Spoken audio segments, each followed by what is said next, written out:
partir du 19e siècle, le fichage et la mise en dossier des individus occupent une place centrale dans le développement des États occidentaux.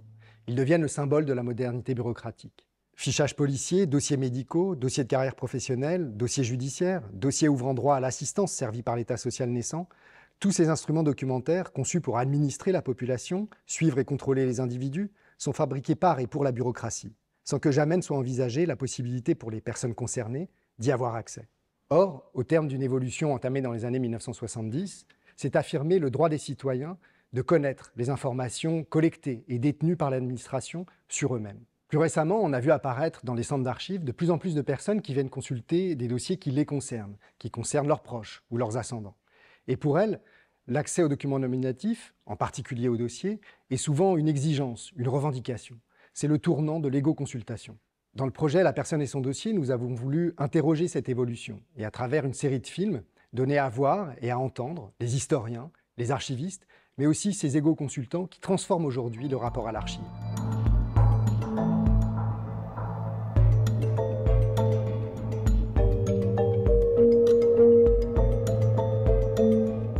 Dans ce premier épisode, j'ai rencontré Delphine Demour, dont la grand-mère a fait partie des millions d'enfants qui, dans la France du 19e et du 20e siècle, ont été abandonnés à l'assistance publique. Cette institution, ancêtre de l'aide sociale à l'enfance, l'ASE d'aujourd'hui.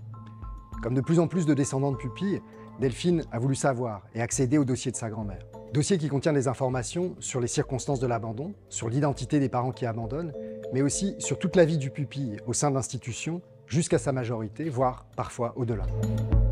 C'est le dossier de pupille de ma grand-mère maternelle, qui est née en 1924 et qui a été abandonnée 8 jours après sa naissance, qui a été successivement placée dans des familles d'accueil, qui a été bonne, dans un milieu très, très rural, et qui a été ensuite, qui s'est mariée, et dont la vie a été habitée par cette question, pourquoi j'ai été abandonnée, par qui j'ai pu être abandonnée, pour quelles raisons, voilà. Est-ce que vous arrivez à trouver un début à cette recherche que vous avez faite, qui vous a amené à consulter ce dossier? Comment ça commence pour vous? Je suis la dernière petite fille, donc la plus jeune. Voilà, je ne sais pas pourquoi on est traversé plus qu'un autre membre de la famille par ces histoires-là, mais voilà, quelque chose de toujours très présent. Il y a le décès de ma grand-mère en 2014 et le fait qu'on retrouve une lettre, un poème. Elle a écrit ça, un poème, avec lequel elle souhaite être enterrée. Voilà. Et donc c'est ce document-là qui est le déclenchement qui réactive toute cette histoire-là, en fait. Je pense que c'était présent, mais là, c'est devenu assez obsédant, en fait. Pourquoi dans ma vie, je n'ai pas eu le bonheur de prononcer ce doux mot « maman ». Oh maman chérie, pourquoi m'as-tu abandonnée? Que de fois j'ai pu penser à toi, aux petits enfants bercés, choyés par leur maman. Que de pleurs, hélas, j'ai pu verser. Que de baisers, de tendresse, envolés. Même pas savoir où je suis née, ni frère, ni sœur, pour calmer ma douleur. Depuis bien des années ont passé et jamais rien ne s'est manifesté. Du plus profond de mon cœur, vivant toujours cet espoir de te revoir un jour, ayant bu bien des chagrins, perdre mon petit Gilbert à 3 ans et demi. Cependant, j'ai eu 4 enfants qui m'ont bien secouru. Alors au revoir pour l'éternité. Voilà. Donc ce sont dire que c'est assez simple, mais c'est déchirant. Voilà. Ça, je me suis promis d'essayer de comprendre, en fait. Vous trouvez ce poème. Qu'est-ce que vous faites concrètement une fois que vous avez ce poème en main et que commence à germer une idée qu'il faudrait y donner une réponse? Là, je me dis, il faut essayer d'entamer des démarches. Moi, je suis pas du tout... J'ai pas... je suis pas historienne, je fréquente pas les archives, je ne sais pas comment m'y prendre, mais je suis aidée par une amie de la famille qui me dit, bah voilà, en fait, ta grand-mère, elle est pupille, donc il doit y avoir un document, il doit y avoir un dossier à son nom, aux archives, faut faire la demande. On lance la demande aux archives et on reçoit le papier en nous disant je vous confirme l'existence d'un dossier au nom de Gilberte Pinault, voilà, dans nos services. En revanche, voilà, vous ne pouvez pas, pour des raisons de droit, vous ne pouvez pas le consulter sur place. Il faut passer par l'assistance publique et prendre un rendez-vous avec eux. Ce que vous faites. Mmh. Et donc là, c'est un chemin de croix. Je fais la demande à l'assistance publique. La touche froide, on me dit, alors, 1, ça ne se passe pas comme ça. Les démarches ne se font pas dans cet ordre-là. 2, je suis toute seule à travailler. Donc là, pour moi, c'est 1 an au moins de délai. Et puis en fin d'année, là, on fait un bond. En fin d'année 2020, j'ai mis un peu de... C'est toujours en tête, mais voilà, avec cette démarche qui n'avance pas, j'ai ici à la librairie, je sers une cliente qui me demande un livre sur les l'éphémère de l'assistance publique à l'hôpital de Niort. Je vais chercher ce livre et c'est le livre de Marie-Danielle Laine, historienne. Et là, je me dis, ça c'est pas un hasard en fait. Ce livre, je l'ai pas vu, mais là, il est pour moi et je suis certaine qu'il y a des clés en fait qui pourront m'aider. J'ai reçu un mail et là, voilà, j'ai dû répondre, il faut vous adresser là. Et puis, rapidement, elle m'a dit que le dossier traînait depuis je sais pas combien de temps. Et là, je me suis dit, mais c'est pas normal, quoi. C'est pas normal. Il y a un aspect tout à fait particulier, je trouve, en tout cas dans ces dernières années, quand on vient en tant qu'historien aux archives consulter ces dossiers, c'est qu'on n'est plus les seuls à les consulter. Il y a aussi des personnes qui viennent les consulter, ces dossiers, pas pour faire un travail de statistique historique, pas pour faire le récit d'un fait social qu'est l'abandon à cette époque, mais qui sont des personnes qui sont engagées dans une histoire personnelle, familiale. Il y a ceux qui viennent directement aux archives. Alors, eux, je les repère très vite, hein, parce qu'en général, on voit que c'est un petit peu des néophytes, ils ne savent pas trop comment s'adresser, à qui s'adresser. En général, c'est souvent des femmes. Et alors là, elles feuillettent, elles prennent des notes. Mais en général, ce qui me demande beaucoup, c'est plus, voilà, j'ai consulté et mon histoire. Alors, ils commencent à raconter leur histoire. Et soit il y a des pièces manquantes au puzzle, ou soit ils ont interprété une pièce, mais finalement, ce n'est pas toujours la bonne interprétation qu'il faudrait donner. Soit ils ne comprennent pas. Enfin, et puis après, il y a d'autres personnes qui m'ont interpellée via la publication du livre. C'est le cas de Delphine. Marie-Danielle Laine fait partie des faits, en fait, des personnes qui m'ont conseillé, qui m'ont aidée, en fait. Et puis après, on arrive à l'été 2021, septembre 2021, où là, j'obtiens enfin une réponse de l'ASE pour me dire voilà, je vous confirme on a bien reçu votre demande et on vous donne rendez-vous au mois d'octobre. Donc là, ça fait 1 an et demi. Oui, c'est ça. Vous avez commencé le premier contact et 1 an et demi après, vous avez une réponse favorable de l'aide sociale à l'enfant. La veille, en fait, du rendez-vous, je reçois un mail à 22h du soir me stipulant que le rendez-vous était annulé, que la consultation n'était pas possible, que le document était... je n'avais pas le droit d'y accéder. Là, c'est extrêmement violent. Là, c'est une douleur... voilà, ça n'a pas de... en fait, je suis sidérée, je suis sans voix, je suis déçue, mais déçue, c'est même pas le terme. Pour moi, je reçois ça comme une violence supplémentaire. Et voilà, puis il faut que je l'annonce à ma mère. Mais là, je me dis, plus rien ne m'arrêtera. Donc là, maintenant, c'est terminé, ce dossier. Je ne sais pas ce qu'il y a dedans, mais en tout cas, je suis la petite fille de Gilbert. Ce dossier, il me concerne moi. Enfin, si c'est la 3e génération, j'ai besoin de savoir. C'est constitutif d'une généalogie, c'est viscéral. J'ai besoin, en fait, de savoir.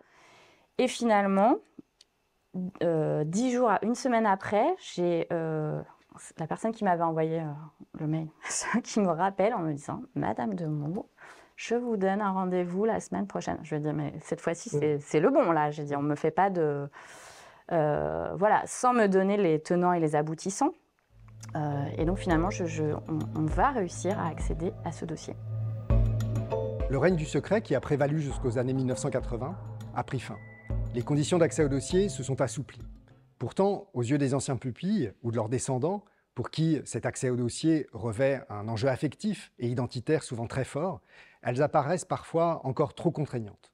À l'image de Marie-Danielle, les historiens sont parfois sollicités par les descendants de pupilles comme facilitateurs de leurs recherches ou comme interprètes des documents. Ils peuvent être aussi bousculés, contestés par ces personnes qui, en accédant directement à l'archive, se trouvent en capacité d'élaborer elles-mêmes un récit historique.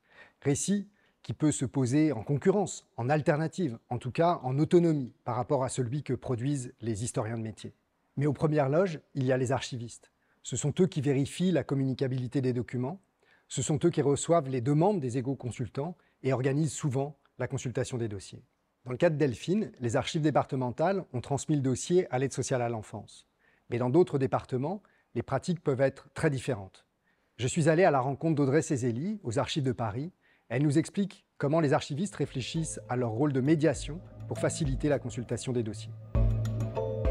Je voudrais, pour commencer, par peut-être une présentation un peu générale de ce que sont ces archives de l'assistance publique, ce fonds des enfants assistés. On va retrouver, à la fois pour la période la plus ancienne, avant 1838, des archives des différentes institutions qui existaient, qui ont fusionné en 1838 dans l'hospice des enfants trouvés et orphelins, et qui est devenu après l'hospice des enfants assistés, puis l'hospice Saint-Vincent-de-Paul. Ce que l'on ressent, enfin ce que l'on constate plutôt, c'est que les chercheurs, enfin les personnes les lecteurs qui viennent consulter ces dossiers sont de mieux en mieux préparés à la consultation et arrivent déjà avec des informations qui sont beaucoup plus dans une démarche de recherche qui est beaucoup plus construite.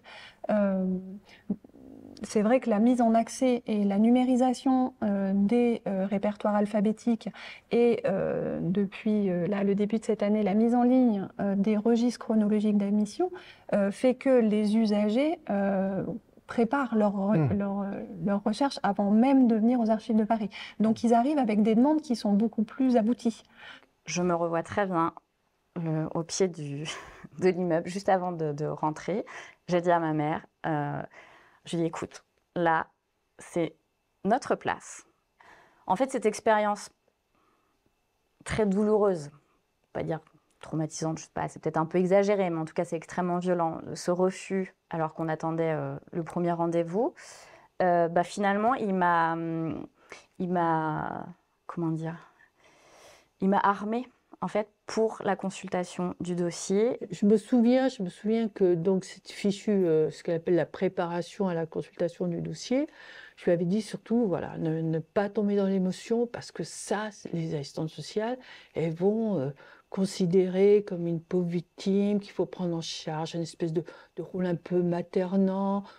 Et puis je lui avais dit aussi, alors c'est pas très sympa pour les collègues, mais écoutez pas trop les bobards, écoutez pas trop le discours, mais votre maman ou votre grand-mère l'a abandonné, mais c'était un geste d'amour, vous savez, bon, voilà, tous les violons.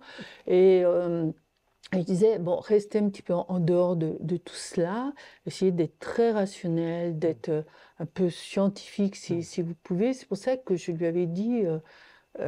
après, les émotions elles viendront, et puis il faut qu'elles viennent, hein, c'est nécessaire. Mais sur le moment, voilà, restez bien concentrés. Dès qu'on est dans de la communication de dossiers individuels, c'est une communication particulière. Si vous voulez, l'archiviste est quand même à la disposition de l'usager, donc s'il a besoin l'usager n'est pas livré à lui-même comme il le serait en salle de lecture finalement, où il est seul avec son dossier. Et voilà. Là, il y a vraiment physiquement une proximité. La présidence de salle, elle est petite, donc il est tout à fait libre de questionner l'archiviste et on reste à sa disposition. Donc s'il a besoin finalement d'une médiation ou d'une explicitation, il va nous solliciter. Mais ça reste quand même assez rare en fait.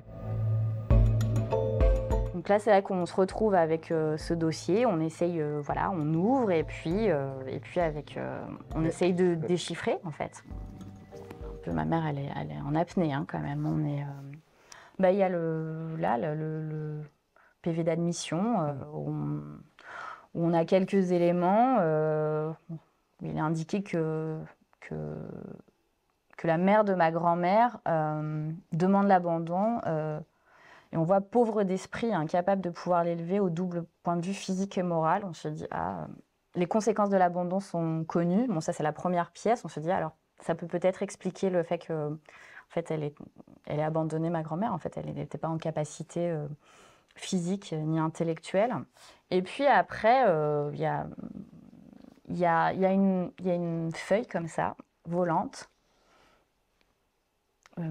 qui est glissée là entre tout ce monticule et on voit Pinault Marie-Louise de Beslev, donc là c'est la mère de ma grand-mère, et puis là on voit Pinault Raoul, on voit 6 mars 1923, Beslev, entre parenthèses, un autre prénom, René. Alors là on se dit, mais en fait on va avoir le... on va avoir le prénom du père, et puis en fait on se dit mais c'est quoi? On voit une autre date de naissance, on voit encore un autre prénom, Pinault Marcel, et là en fait ça ne nous avait jamais effleuré l'idée. En fait on se dit mais ma grand-mère en fait elle avait des frères. Après, un peu plus loin dans le dossier, on trouve une lettre d'un avocat. Affaire Pinault, monsieur l'inspecteur, chargé de défendre le 25 septembre prochain devant la cour d'assises Marie-Louise Pinault de Beslev, accusée d'infanticide et de suppression d'enfants. Je vous serai très obligé de bien vouloir me faire connaître si cette femme a abandonné ou confié en dépôt à l'assistance publique ses 2 enfants actuellement vivants, René, né le 1er juin 1921, et Gilberte, née le 19 décembre 1924. Et ça, c'est... là, c'est... Ma mère est... Alors, à ce moment-là, c'est comme si les rôles s'inversent depuis un certain temps. Je me dis, là, il faut que je... En fait, je viens de... Peut-être que j'ai soulevé une bombe, finalement. Alors moi, je suis prête à l'accueillir, mais est-ce que là, je ne suis pas en train de lui imposer... là, c'est une réécriture de l'histoire familiale. Hein. Voilà, c'est confirmé, il y a d'autres enfants, elle a abandonné d'autres, et infanticide... Enfin, on a peut-être assassiné. C'est pas rien, en fait. Ces éléments-là... Le fait de dire qu'il y a une nouvelle, qu'il y a une fratrie en fait, et m'ont amené à demander le dossier de pupille des 2 autres frères. Là, il y a des lettres de Marie-Louise. Et bon, là, voilà. Et qui disent quoi? Qui demandent des nouvelles des enfants en fait. Monsieur, je vous envoie 2 mots pour avoir des nouvelles du petit René Pinault. S'il est toujours en bonne santé, recevez, monsieur l'inspecteur, mes remerciements. Mais là, quand on accède au dossier des frères, moi, les lettres, voilà, je me dis... en fait, c'est ce que secrètement j'espérais en fait trouver dans le dossier de ma grand-mère. Je me dis, mais Marie-Louise, elle n'est pas coupable, c'est une victime en fait. C'est une victime. Dans votre récit, on voit qu'il y a une place importante pour votre mère. Comment est-ce qu'elle a accueilli votre projet? Ça a permis d'avoir un lien encore plus fort. Voilà, c'est des moments qu'on a partagés ensemble avec ma mère. Hein, finalement, ça c'est indéniable. Je ne suis pas la seule dépositaire de cette histoire. Il faut que je puisse la transmettre. Il y a mes tantes, si elles le souhaitent, mes cousines. Et puis que moi, je peux transmettre aussi... peut-être, hein, mais ils sont petits, mais à mes enfants, parce qu'ils savent les démarches. Quand j'allais avec ma mère, ça les... Voilà, donc ils entendent ça aussi. En vous retournant sur tout ce chemin parcouru, comment vous jugez cette expérience-là? Je pense que j'ai grandi de 10 années en 2 ans, il y a une forme de rédemption. Voilà, j'ai dû le dire 15 fois apaisement, mais, mais parce que je ne trouve pas d'autres termes, en fait. Elle ne vient pas de nulle part. Elle ne vient pas de nulle part. Il y a une terre, voilà. Après, je ne l'ai pas dit, mais je suis allée à Besleuf, dans le cimetière, avec la mairie, j'ai retrouvé la maison. Là, ça, c'est puissant. Enfin, ça n'a pas de... Il n'y a pas de mots pour décrire ça. Là. Je veux dire, ma grand-mère ne vient pas de nulle part. Une famille qui était installée. Sa mère, certainement pas eu l'histoire qu'on veut nous faire croire. Je pense que c'est une victime. Voilà, ça me fait voir les choses différemment.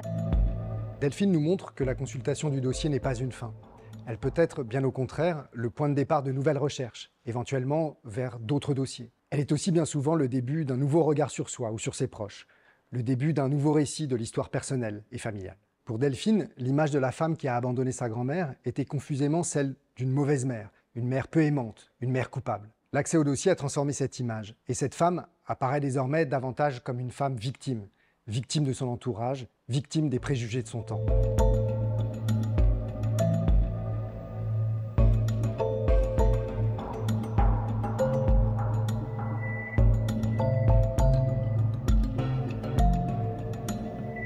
Les dossiers des enfants de l'assistance sont investis de puissants enjeux pour les personnes concernées. Ces personnes investissent aussi beaucoup d'espoir, espoir de savoir qui est d'ailleurs parfois déçu parce que le dossier est manquant, succinct, silencieux. Est-ce que ces dossiers sont pour autant exceptionnels? Sans doute y a-t-il d'autres types de dossiers, produits par d'autres institutions, dans d'autres contextes, qui, même s'ils ne cachent pas de secret, sont néanmoins tout aussi sensibles parce qu'ils concernent l'histoire de la personne.